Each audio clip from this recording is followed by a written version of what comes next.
Welcome to Andhraprabha. నేను మీ హేమమాలిని. ఇప్పుడు Valentine's day week నడుస్తుంది కదా! అంటే ఫిబ్రవరి 7థ్ నుంచి ఫిబ్రవరి 14థ్ వరకు రోజుకో డే అంటూ వాలంటైన్స్ వీక్‌నైతే జరుపుకుంటూ వస్తారు చాలామంది. లవర్స్ అందరూ ఆల్రెడీ లవ్‌లో ఉన్నవాళ్ళు, లేదంటే కొత్తగా లవ్‌ని ఎక్స్‌ప్రెస్ చేయాలనుకున్న వాళ్ళందరూ కూడా ఈ వాలంటైన్ వీక్‌ని బాగా ఎంజాయ్ చేస్తారు, సెలబ్రేట్ చేసుకుంటారు. మరి మూవీ లవర్స్‌కి వాలంటైన్ వీక్ అంటే ఏం గుర్తొస్తది? నేను చెప్తా ఏం గుర్తొస్తదో. అండ్ దానికన్నా ముందు ఇంకేం చెప్పాలంటే, మన హీరోస్ ఎవరైతే ఉన్నారో వాళ్ళందరి బర్త్‌డేస్‌కి రిలీజ్ ట్రెండ్ అన్నది థియేటర్స్‌లో చూపిస్తూ ఉన్నారు. మన లైక్ రీసెంట్‌గా 'పవన్ కళ్యాణ్' గారి సినిమాలు గానీ, అంటే రీసెంట్‌గా ఈ పొలిటికల్ టైమ్‌లో 'గంగతో రాంబాబు' సినిమాను కూడా రిలీజ్ చేయడం జరిగింది రిలీజ్. మన బాలకృష్ణ గారి గానీ, చిరంజీవి గారి గానీ, డైరెక్టర్ స్పెషల్స్ గానీ, ఇలా ప్రతి ఒక్కటి రిలీజ్ ట్రెండ్ నడిచింది కదా!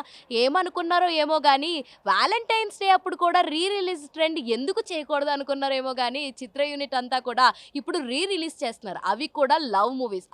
లవ్ మూవీస్ అనగానే కొన్ని సెర్టైన్ ఆఫ్ మూవీస్ అయితే మనకి ఠంగుమని అనిపిస్తాయి కదా! అందులో ముఖ్యంగా రీసెంట్‌గానే వచ్చి సెన్సేషన్ క్రియేట్ చేసినటువంటి 'సీతారామం', మన సిద్ధార్థ్ నటించినటువంటి 'ఓయ్', ఇంకా 'తొలి ప్రేమ', ఇంకా 'టైటానిక్' ఈ 4 సినిమాలనైతే రిలీజ్ చేద్దామని చెప్పి ఆ మూవీ టీమ్స్ అయితే అనుకున్నాయన్నమాట. సో, వాలంటైన్స్ డేకి మూవీ లవర్స్ అందరూ కూడా మరొకసారి వాళ్ళ ఫేవరెట్ మూవీస్‌కి వెళ్లి మళ్ళీ ప్రేమలో పడొచ్చనమాట.